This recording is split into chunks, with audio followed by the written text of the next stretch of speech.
हाय coders WhatsApp. इस last lecture में हमने नंपाई का इंट्रोडक्शन थोड़ा सा देखा था और कुछ चीज़ें मैं आपको बताना भूल गया था, जिसमें से एक चीज़ आपको याद रखनी है, एक चीज़ हम बाद में देखेंगे, जिसमें से नंपाई की जो एब्रीविएशन है वो मैं आपको बताना भूल गया था। नंपाई की एब्रीविएशन है न्यूमेरिकल पाइथन। यहाँ पे मैं लिख देता हूँ एक नंपाई की एब्रीविएशन जो है, नंपाई एब्रीविएशन जो होती है वो होती है न्यूमेरिकल पाइथन, यानी कि नंबर्स के साथ हम किस तरीके से पाइथन प्रोग्रामिंग में डील कर सकते हैं।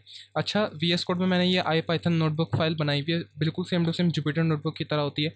बस आपको क्लास 2 लिखना है या अपनी फाइल का नाम लिखना है, .ipynb आपने यहाँ पे लिख देना है। तो इस तरीके का सेक्शन आ जाएगा। मार्कडाउन क्या होता है, यहाँ पे कोडिंग क्या होती है, मैं आप लोगों को बाद में जाके बताऊँगा। इंटरफेस में आप लोगों को बाद में जाके किसी दूसरी वीडियो में बता दूँगा या इसी वीडियो के एंड में बता दूँगा। पहले हम काम की बात कर लेते हैं जाके, ताकि जिनके पास टाइम कम है वो पूरा काम वाम करके अपना सारा चले जाएँ, उनका भी टाइम बचे और हम फिर जल्दी से कोर्स को कवर करके बाद में फिर जो भी बातें वगैरह होंगी वो कर लेंगे। तो यहाँ पे मैंने इंपोर्ट नंपाई एनपी, यहाँ पे मैंने नंपाई को इंपोर्ट कर लिया है। और पहली चीज़ जो हम यहाँ पे करेंगे वो हम बनाएंगे array1d equals np dot array. और यहाँ पे मैं एक बनाऊंगा वन डायमेंशनल एरे, जिसके अंदर मैं कॉमा लगाना था मुझे, 1 2 3 4 और 5। यहाँ पे मैंने ये इस तरीके से array1d कर दिया है। और अगर मैं यहाँ पे प्रिंट कर देता हूँ array1d को, तो मेरे पास आउटपुट में 1 2 3 4 5 एक एरे बन के आ गई।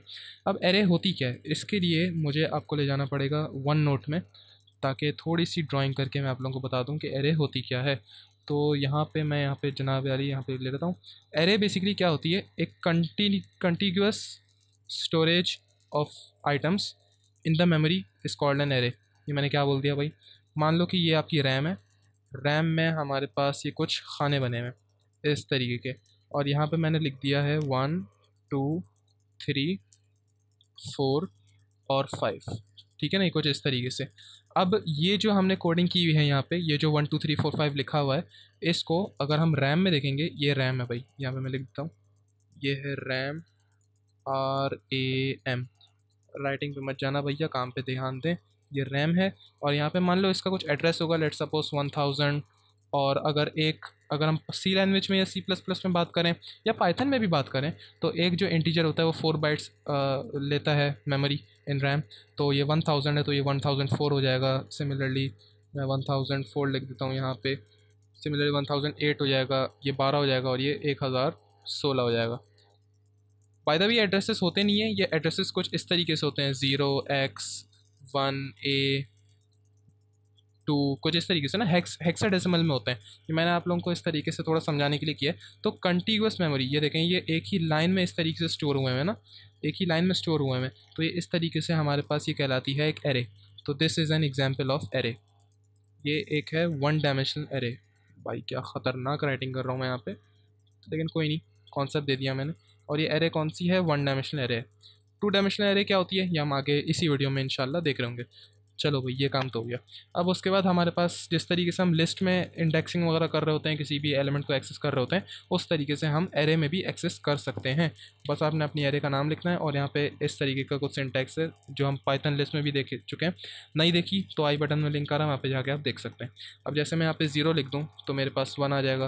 मैं यहाँ पे इसको प्रिंट करा देता हूँ, यहाँ पे मेरे पास 1 आ जाएगा। सिमिलरली अगर मैं इसको कॉपी करके नीचे पेस्ट करता हूँ और यहाँ पे मुझे लिख दिया मैंने 5, अगर मैंने 5 लिख दिया तो अच्छा एरर नहीं, एरर आ जाएगा। ओके 5 है ही नहीं, 4 मैंने लिख दिया तो मेरे ख्याल से 5 आना चाहिए। हाँ 5 आ रहा है, ठीक है। तो ओके, ये हमारे पास इंडेक्सिंग हो गई। सेम वही पाइथन लिस्ट वाला हम सब पहले देख चुके हैं, तो इसमें कोई मसला हमारे साथ नहीं होना चाहिए। ओके, एरे 2D पे आते हैं भाई, two dimensional array. Array 2D equal to np dot array, और यहाँ पे मैं एक टू डायमेंशनल एरे बनाऊंगा। टू डायमेंशनल एरे के लिए हमें सबसे पहले एक स्क्वायर ब्रैकेट लगाने हैं और उसी के अंदर एक और स्क्वायर ब्रैकेट लगाने हैं, ठीक है ना। और फिर अपना लिखते रहें। वैसे मैंने यहाँ पे 1 2 लिख दिया, फिर उसके बाद मैंने यहाँ पे 3 4 लिख दिया, उसके बाद मैंने यहाँ पे लिख दिया 5 6। तो यहाँ पे इस तरीके से 1 2 3 4 5 6 मेरे पास आ गए। और अगर मैं प्रिंट करूँ एरे 2D को, तो यहाँ पे मेरे पास ये एक ऐसा मैट्रिक्स टाइप बन के आ चुका है, 1 2 3 4 5 6, जिसमें मेरे पास वैल्यू स्टोर हुई है। अब मैं आप लोगों को बताता हूँ भैया मैट्रिक्स क्या होते हैं। अगर मैं इसमें नीचे जा पाऊँ, या फिर मैं इसको डिलीट कर देता हूँ, एक सेकेंड, Ctrl+A डिलीट, और यहाँ पे हम बनाते हैं मैट्रिक्स।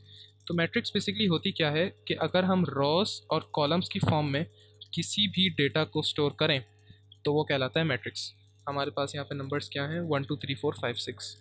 तो मैं लिख देता हूँ यहाँ पे 1 2 3 4, ये आपने हाई स्कूल में भी पढ़ा होगा, 5 और 6। जिस तरीके से मैट्रिक्स मल्टीप्लिकेशन होती है, डॉट प्रोडक्ट क्रॉस प्रोडक्ट जो हम पढ़ते हैं ना वेक्टर्स वगैरह में, वो सेम टू सेम यही चीज़ होती है। अच्छा, इसकी डायमेंशंस क्या होंगी? रो एक्स कॉलम लिखते हैं ना, रो बाय कॉलम्स लिखते हैं ना, तो रोज़ कितनी है भाई? रोज़ 3 है। रोज़ ये होती है ना, ये एक रो है, ये दूसरी रो है, तीसरी रो है। एरो बना देते हैं यहाँ पे जल्दी से। और यहाँ पे कॉलम हमारे पास 2 हैं, तो 3/2, 3/2 का मैट्रिक्स होगा ये, ठीक है ना। तो इस तरीके से इसका शेप बेसिकली हो जाएगा 3/2। अगर मैं यहाँ पे आके इधर लिखूँ ना कि एरे 2D का शेप बताओ, एरे 2D डॉट शेप, यहाँ पे एक फंक्शन होता है, और अगर मैं इसको प्रिंट कर दूँ यहाँ से यहाँ पे, तो यहाँ पे okay array 2D dot shape, okay okay okay okay, ये बेसिकली प्रॉपर्टी होती है, फंक्शन नहीं होता, ठीक है ना। तो 3,2 देखें, हमने भी यहाँ पे 3,2 लिखा है, 3/2 लिखा है, तो इसका मतलब शेप का मतलब होता है कि कितनी डायमेंशंस हैं आपकी डेटा में। तो एरे 2D क्या होती है? 2 डायमेंशनल एरे कुछ भी नहीं होती, बस ये होती है कि आप रॉस और कॉलम्स की फॉर्म में डेटा को अपना स्टोर करा दें, तो वो कहलाती है एरे 2D। इसी तरीके से 3 डायमेंशनल एरे क्या हो जाएगी कि आप तीसरी डायमेंशन में जेड एक्सेस में भी आप चले आएंगे, वो थोड़ा सा कॉम्प्लेक्स हो जाएगा, तो उसको अभी हम छोड़ देते हैं। अभी हम आ जाते हैं कुछ अपनी प्रॉपर्टीज़ पे। तो अब यहाँ से हमारे पास प्रॉपर्टीज़ शुरू हो रही हैं, तो मैं यहाँ पे लिख देता हूँ 3 वो डाल के, अब प्रॉपर्टीज़, ठीक है ना। प्रॉपर्टीज़ यहाँ पे शुरू हो रही हैं, बेसिकली प्रॉपर्टीज़ यहीं से शुरू हो रही हैं, तो मैं इसको कोई नहीं यहाँ पे करके दोबारा से पेस्ट मार देता हूँ, और अब यहाँ से हम शुरू करते हैं। एक होती है एंडिम प्रॉपर्टी, तो अगर मैं प्रिंट करूँ एरे 2D डॉट NDIM, एंडिम अगर मैं प्रिंट करूँ, तो यहाँ पे मेरे पास n डायमेंशंस, जो मिनिमम नंबर ऑफ़ डायमेंशंस होती हैं, या जिस डायमेंशन की आपकी एरे होगी, वो यहाँ पे 2 यहाँ पे प्रिंट कर देगा वो, यानी कि 2 डायमेंशनल एरे हमारी थी एरे 2D। और अगर हम यहाँ पे कर देंगे एरे 1D, अगर हम यहाँ पे तो 1 आना चाहिए, जो कि आ रहा है, ठीक है। तो आई होप समझ में आ गई होगी आप लोगों को।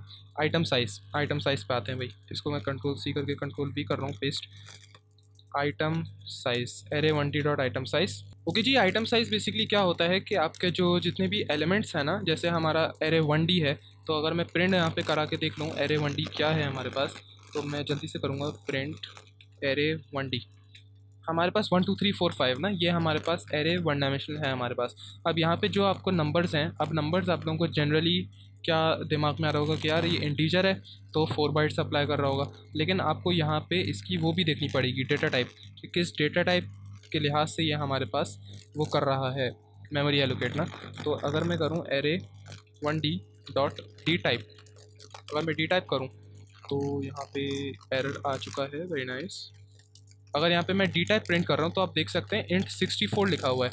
अब 64 बिट आर्किटेक्चर में हमारे पास जो इंटीजर को जगह मिलती है वो 8 बाइट्स मिलती है, ठीक है ना, 8 बाइट्स मिलती है, तभी ये हमारे पास एरे 1D का आइटम साइज़ 8 बाइट्स बता रहा है। ये 8 जो लिखा हुआ है, ये बाइट्स लिखा हुआ है, सॉरी।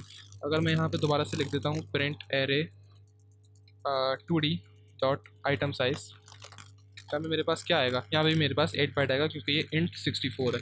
अब यहाँ पे array 1D dot D type किया, array 2D dot D type भी कर सकते हैं, मैं यहाँ पे करूँगा नहीं, आप लोग घर में भी कर सकते हैं। शेप प्रॉपर्टी हम देख चुके हैं, जैसे प्रिंट एरे, अच्छा हमने 2D एरे का तो शेप देखा था, अगर हम 1D एरे का शेप देखेंगे यहाँ पे, तो हमारे पास क्या आना चाहिए? 5 कॉमा और कुछ भी नहीं आ रहा। ओके जी, यहाँ पे ये 5 इसलिए आ रहा है कि मुझे आप लोगों को दोबारा से यहाँ पे इस तरीके से बताना पड़ेगा। इसको मैं ज़रा डिलीट कर देता हूँ पूरी चीज़ों को, और अब आप लोगों को बताता हूँ कि ये 5 क्यों आ रहा है। ये आप लोग जनरली सोच रहे होंगे कि ये इस तरीके से स्टोर हुआ है, ये 3 पूरा नहीं बना, हालांकि ये ऐसे स्टोर नहीं होता है, ये ऐसे स्टोर होता है 1 2 3 4 5। नमपाई क्या करता है? एक मैट्रिक्स बनाता है हर चीज़ के लिए, ठीक है ना, मैट्रिक्स हम बनाएंगे हर चीज़ के लिए। अब यहाँ पे क्योंकि नमपाई न्यूमेरिकल पाइथन है, मैट्रिक्स मल्टीप्लिकेशन ज़्यादा चीज़ें कर रही होती हैं। अब यहाँ पे आप लोग देख लें कि रोज़ कितनी है, रोज़ हैं 1 2 3 4 5, तो इसकी शेप हो जाएगी 5 कॉमा, और यहाँ पे तो कॉलम कितना है? 1 है, तो 5 कॉमा 1। इस तरीके से हमारे पास यहाँ पे 5 कॉमा, यहाँ पे 1 पता नहीं क्यों नहीं आ रहा, लेकिन जनरली ये आइडिया है कि ये 5 यहाँ पे क्यों आए, ठीक है ना।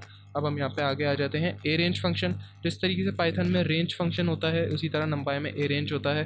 तो यहाँ पे मैं लिख देता हूँ np डॉट ए रेंज 1,5, और उसको मैं यहाँ पे प्रिंट कर देता हूँ। अच्छा, लास्ट एलिमेंट नॉट इंक्लूडेड है, तो यहाँ पे 1 से लेकर 4 तक एलिमेंट्स हमारे पास की एरे प्रिंट होगी, और 5 यहाँ पे नॉट इंक्लूडेड होगा। तो इस तरीके से 1 2 3 4 हमारे पास यहाँ पे आ चुका है। ए रेंज फंक्शन भी हो गया।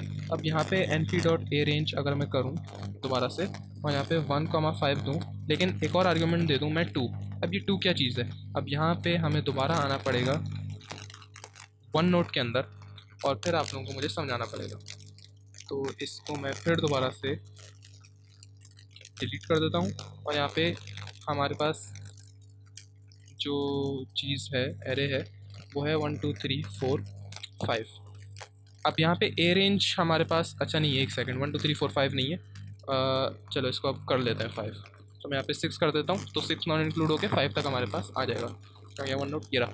अब 1 5 और 2 ना, 2 वो कहलाता है बेसिकली स्टेप हमारा कहलाता है यहाँ पे 2 ना। ये जो 2 है ये हमारा यहाँ पे स्टेप कहलाता है। मैं दिखाता हूँ, ये जो 2 है ये हमारा स्टेप कहलाता है। इसका मतलब ये होता है कि 1 से लेकर 5 तक आप पहले एक एरे बनाएं, लेकिन स्टेप ऑफ 2 के साथ। मान लो कि आप यहाँ पे खड़े हैं तो स्टेप ऑफ 2 क्या होगा? 1 2, आप यहाँ पे आ जाएंगे, ठीक है ना।